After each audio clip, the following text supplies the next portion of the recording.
So I think it's reasonable to assume that there's a novelty edge in pornography, like there is in so many quasi-addictive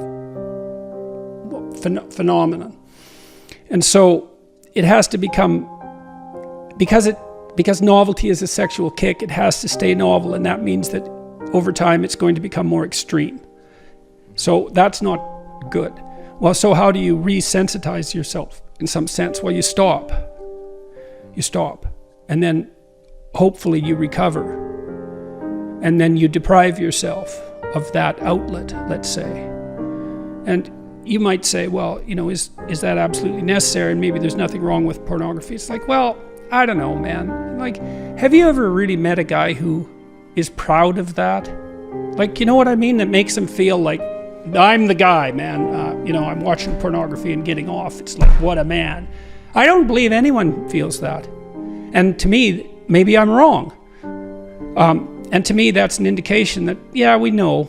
No, it's pretty cheap. It's cheap. It's easy. And, you know, I say that knowing that I believe the research evidence shows that if you introduce pornography into a community, that rates of sexual crime committed by men upon women actually decline. So there is perhaps some utility in the outlet, but you know, that's a unidimensional analysis and doesn't take into account all the other effects of pornography.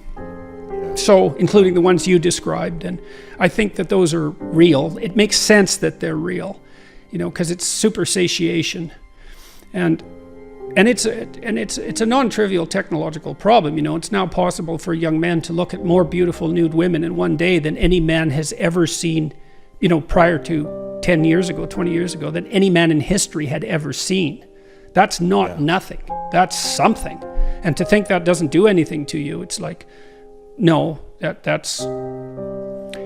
likely does something to you. So don't substitute the false for the real. And don't underestimate the utility of deprivation.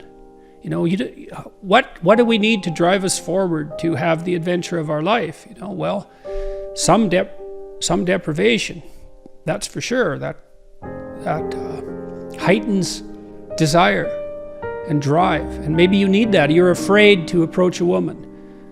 Well, you remove part of your drive with pornography, and so now you don't have that sexual urge to overcome that anxiety, and so you stay timid for your entire life.